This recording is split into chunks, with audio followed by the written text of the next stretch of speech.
Hey, Culture Klash. This is the urban mix, and we be whipping it. You feel me? Really? So, ladies and gentlemen, we got somebody special in the building today. She goes by the name of Justice. You know what I mean? And some people call her Oprah Jr. You know what I'm saying? They do. You did? You get an interview. You get an interview. You get an interview. Everybody gets an interview. You know what I mean? All right, but let's get serious, man. So, first off, let's get right into it. Justice. Yes. Let the people know, cause you sing, right? Mm-hmm. I mean, I know that. Little You something. know what I'm saying? You know what I mean? A little something. So, is there any, like, let us know first. We'll go right into it. Some of the artists that you just enjoy listening to, like. Number one, Kid Cudi. Number two, after Kid Cudi, it's no list. This list is, it don't. So Kid Cudi's like top one. Yeah, everybody else is in the scramble. All right. You know what I mean? Okay. So currently, who do I listen to? Oh my goodness. You mean influence or who is in my playlist? Okay, let's start with influences. Influence. Yeah. I love India.Arie. I thought her voice was amazing growing up. It's so soothing. Gospel music, everybody. Sheesh. Lil Jon and the East Side Boys. Okay. Because he's the first person I heard personally, who put a girl singing on a trap beat. You know what song you talking about for the people who don't know? I just know the girl did like all those nasty songs, like ooh na na na na, you know, and stuff. That girl. I don't know her name, but it was always like a real trap beat, and I was like, the beat is what got me, and the fact that it wasn't somebody rapping, it was a girl singing. So him, Missy Elliott. Sheesh. Brandy, oh my gosh, that's my girl. Yes, Brandy, I think her voice is flawless. So that's like my top right there. Okay, that's what's up. That's what's up. Okay, and for you growing up, music, how would you say, is there a particular moment, can you take us back? Is there a particular moment you can say, like, it just sparked something in you, was like, you know what, that music thing, this is made for me. Was there like a particular moment, or is it just a thing, like it was an overall thing, or? Yeah, everything. Because you know, when you're singing in church, it's a different feeling than when you hear rap music or you hear rock and roll. You know, it's just, it was like a different love everywhere. I just loved it in all aspects. You know? Okay. When I heard it, when I sing it, when I made it, you know, I was just like, ooh. Okay, and you say you grew up Christian. Mm-hmm. So was there any restrictions growing up? Certain things that you know what I'm saying, like you couldn't. You listen mean was to, there not any restrictions? That's what you mean. I couldn't listen to any of the music I just mentioned. Damn. You know what I mean? My first album that was secular was Christmas music. My mom would like. Okay. I had Bow Wow. And yeah, I love Bow Wow. So I had Bow Wow album because he was a kid. My mom let me listen to him. But as far as like everything else, I would have like Destiny's Child Christmas, B2K Christmas, you know, everybody Christmas. So I would never hear people's album unless I would hang out with my friends or sneak and listen. Okay, gotcha. And I was very sneaky, so I was listening. Okay, so would you say that brought like an excitement when you actually got to listen to those particular songs that you couldn't listen to? Oh my gosh. Well, I had notebooks. Like after I would listen to songs, I would write down all the lyrics. You know what I mean? I would write them all down. My dad was a pastor. One day I'm about to go in church, my dad's reading the notebook full of lyrics out loud to the church. And it was like Lil' Kim in there. It was Biggie in there. It was all type of stuff because I had found the CD from one of my older aunts. Like, she wasn't too much older though. You know, she was like still going to the club and stuff. So I was like, I'm gonna take this CD and listen to it. And wrote down all the lyrics. And they were all very bad, so. God damn, but wait, just wait a minute. Time out. So he just read the lyrics in front of everybody. Everybody at church. I meant to ask him about that when I talked to him on the phone the other day. Like, what exactly was that? You know what I mean? But so when he read the lyrics, what did he say? Do you remember what he said? I guess he was saying what's going inside of us. You know, the kind of things that you're putting in you. You know what I mean, or whatever. But I was just like, them beats, they so hard, you know what I mean? So, but you know, I still that is true though. Let me say that now. That's true what you put in you. You know, you have to have a balance of everything. You know, you can't just be putting killing and robbing in your life all the time in your ears, you know, and expect not to kind of have some aggression. Cause I've been driving in a car, you know what I mean? And I'm listening to rap music and somebody cut me off and I'm cussing them out. But I could I'll be listening to literally my own music and somebody cut me off and I'll say like, oh, go ahead, baby, you know? And I'll be like, what? Let's say, cause you said you like Lil Jon, so let's say you bumping Lil Jon and the East Side Boy and somebody, you know, well, like, what's gonna happen? Let me say this now. I don't really bump Lil Jon and the East Side Boys. Okay. You know what I mean? But if I'm bumping like, what's his name, T Grizzly or something, I probably still be a little aggressive. You know, but I love it, you know, but I probably, Okay. definitely be like, move, bitch, you know. Yeah, you know what I'm saying? Like, God. But, oh, man. Okay, so speaking of that, in your music, what, for the people who haven't heard your music yet, what type of content that they should expect from your music? What do you talk about in your music? I honestly just talk about my feelings. You know what I mean? Like, whatever I feel, that's it. You know what I mean? I'll probably, in the later days, I'll get deeper and talk about, like, the world and life. But honestly, my feelings is what makes me create and what makes me feel stuff, you know? Like, you know, I can't base it off of, like, things or material or, like, stuff like that. It has to be something that I'm feeling, you know, and I need to get it out. So. Gotcha. Okay. So that's it. It's love, sensuality. Okay. You know what I mean? You know what I'm saying? You know what I mean? We ain't mad at that. And right now, so... Oh, can I cuss? Of course. Oh, it's some real nigga shit. Internet. It's the internet. You know what I mean? There's no restrictions, you know what I'm saying? But, you know. Yeah, it's some real nigga shit on there. Because I take pride in being the real one. So, you know, anything I say is honest. Anything you hear on my music is, like, firsthand. You know what I mean? It's like... just me. And... being in a Christian home, even till this day, do you actually talk about that? Like, have your parents listened to your music? Oh, no. They don't? I would never let them. You know what I mean? I don't let my friends' parents, even though they like it, I don't want them to tell me. You know, I don't want them to, I don't know. It feels weird. But my mom and dad, you know, just recently kind of gave me the okay. You know what I mean? Okay. I was doing it without approval type of thing all my life. You know what I mean? Because it was like you chasing something like money or fame or, you know, chasing anything except for like love and God or whatever. So like recently when I got on the radio doing this commercial and stuff, you know, they recently just was like, proud of you, keep doing what you're doing. I'm like, okay, you know what I mean? So that was like a testament to me to be like, even if you feel like people don't like approve of it or agree with what you're doing, if you feel real strongly about that shit, just do it. You know what I mean? And then everybody will fall in when it's time. So. You know what I'm saying? Here's some inspiration for y'all on the Culture Clash. Okay. You feel me? You dig that? And I like the way, you know what I'm saying, you plug that little commercial. I see, you know what I'm saying? You know what I mean? But you had, you know what I'm saying? But you gotta, you know what I'm saying? You gotta, you know what I'm saying? Put on your shoulders, you know what I'm saying? On these motherfuckers. Because, you know what I'm saying? If you got a commercials, you know what I'm saying? Because I didn't even think it was, you know, like anything until I keep getting in the car and hearing it. Then I'll be like, okay. You know what I'm saying? You know what I'm saying? Different on these motherfuckers. But yeah, let's talk about that. Let's talk about how did this commercial came about, and let the people know who haven't heard it, what the commercial is about as well.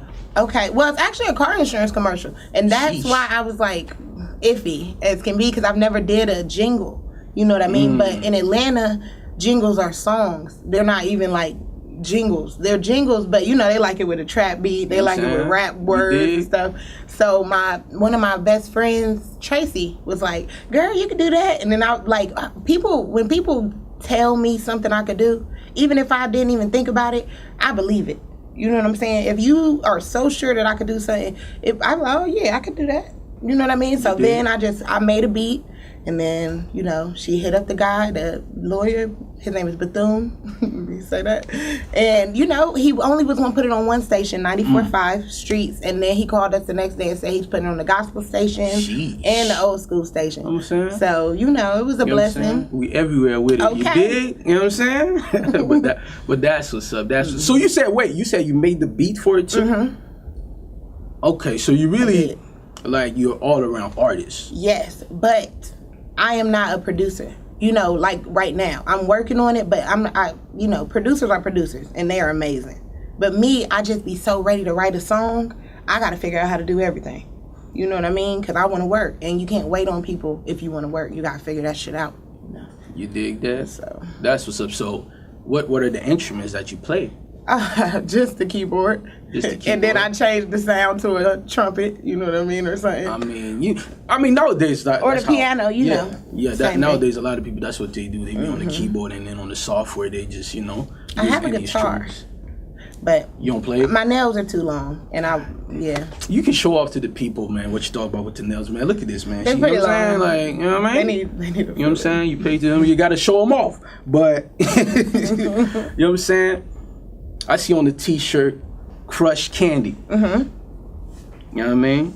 Let the people know, what is Crush Candy? What is well, Crush Candy, I came up with the name when I was probably 17.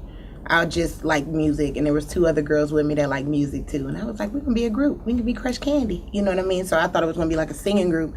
And then when I moved to Georgia, because this was in Ohio when I came up with the name. So when I moved to Georgia, I would try to go to different places. I would go get working, but niggas be worried about the wrong shit. You know what I mean? And I noticed that kept happening. And sometimes, you could get sidetracked by that shit, or sometimes that shit just messes up the vibe and the energy, and it takes time. You know what I mean? So you just wasted time. So over the years, that had happened a lot. So then I had called myself Crush Candy because I was like, candy that's crushed is still sweet or whatever, and you can still, just because it's crushed don't make it no better than the whole candy right there. You know what I mean? Okay. Because candy in my mind is just anything perfect or anything whole and whatever, but then you crush that shit, you feel me? You got a little sauce and you got a little, you know what I mean? But now, as I learned, other girls are going through the same thing I'm going through, or I went through, trying to just get work done and not be looked at as just a girl that's attractive that just is out here trying to be in somebody's music video or something. No, I'm trying to make some dope ass music.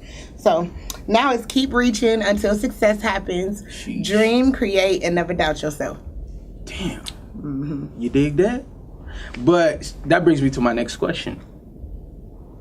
What are the other struggles that you would say you've been through or that you're going through as an artist right now? Just doubt sometimes. Not right now. Currently, I put that shit away. You know what I mean? I have to just worry about myself. But back in the day when I was feeling like I'm trying to get somewhere and people wasn't believing what I'm selling, or believing me or whatever, or thinking I'm fine, thinking my booty big and you just want to smash, but you telling me you trying to work, but you really not trying to work. And that's why I say I take pride on being real, because if that's what you want, just say that shit. Then I could cancel your ass real quick. You know what I mean? But if you want to work, say that. I just like clarity. So I forgot the question. You forgot. But, okay. So what I was asking you is, as an artist, the struggle. Oh, yeah. That you go through. The doubt and stuff like that. And the men trying to come at you. And different, I don't know, things might be different for males. But for women, it's just being objectified. You know what I mean? You don't want to hear what I got to say until, you see. I done had niggas ask me to dance in the studio. Fuck, I look like I don't even like dancing on stage that much. So it was literally be like, can you do it right now in front of me? But then I see there's women out here that do it. Soon as they say it, they just jump up dancing and shit. And no, nothing against people who do that, but that's not the type of artist that I want to be. Feel me? That kind of struggles as a woman. That's really it. Because I feel like, once you figure out who you is, all those struggles kind of fade. They come minute or become, yeah.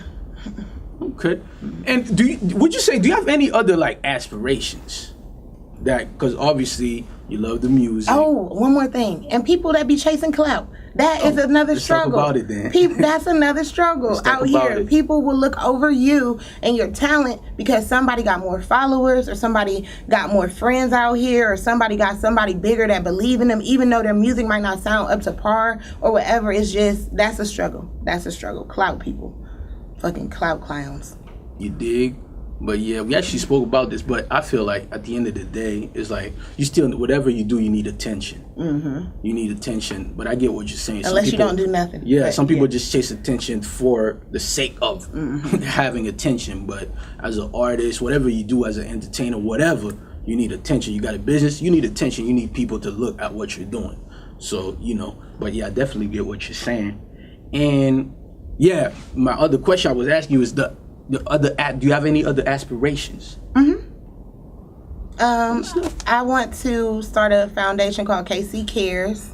Sheesh. And that's basically, Crush Candy Cares. And just to, give back to the young women, because a lot of people don't have love out here, and they wasn't raised with love. I was raised with love. Even though I was raised very strictly, I did appreciate I had love. There was love around. And I had friends that done grew up, and they didn't have love around. You know what I mean? And that messes up your mental and shit, and you up here not loving yourself, or you up here letting people show you what they think love is, and shit like that. So just so women don't have to go out here getting whatever, they could come to us if you need whatever you need, whether it's household items, feminine items, kid items, whatever. We just want to have that available for people in the community just to give back and help. That's definitely a great initiative, for real. So let's talk about your musical projects. Right now, do you have any project that you're promoting at the moment? Like, what should the people will listen to? Like, right Nostalgia, now? the mixtape EP. The mixtape EP. But it was honestly supposed to just be a mixtape. And then I was like, make it an EP. Because, people was liking it. So it's like a blend of the past and the present. 2018 with 2001. So... Yeah. I was vibing to that. What's the song? It was like, like it like that. When you take that Juvenile. Yeah. I was vibing to it. You know what I'm saying? That's my favorite song on there. You dig? Yeah. My favorite too. Definitely. But how many projects you released so far? Whether it's mixtapes or EPs? 2 projects, 2 EPs. Queen of the Fall I released last February, and then. Between then, 420, I released the Fade song last year. And then after that, I had a song called Show Up. Sheesh. That's out everywhere as well. And then Nostalgia. You know what I mean? Now. And I always do these freestyles in between, Like in between projects, I'll be like freestyling. You kind of look like Oprah. I know. That's why I changed my name to Oprah Jr. Because my whole life, since I was a little kid, they was like, you look like Oprah. It was mostly Caucasian people. But I mean, to them, every black mom look the same. God, somebody gave me Niecy Nash one time, and I was like, okay, she's beautiful. You know what I mean? But everybody has their own, what you see. But I got Oprah so many times that I was like, all right. You know what I'm saying? You know what I mean? And also, it's way easier to search on social media than a Justice. That's a fact. Because my mama put an apostrophe in my name. You know what I mean? You feel me? Okay, but yeah, man. It's the Culture Clash. Let the people know, where can they find you? You just said Oprah Jr. on Instagram, but... Oprah Jr. on Instagram. It's a Justice on SoundCloud. It's a Justice on YouTube. _a Justice on Twitter. And it's a Justice on Facebook. You know what I'm saying? Straight like that. But it was a pleasure with a Justice. Thank you for having me. It's a pleasure on the fucking Culture Clash Urban Mix. Whipping it. Hey, we out.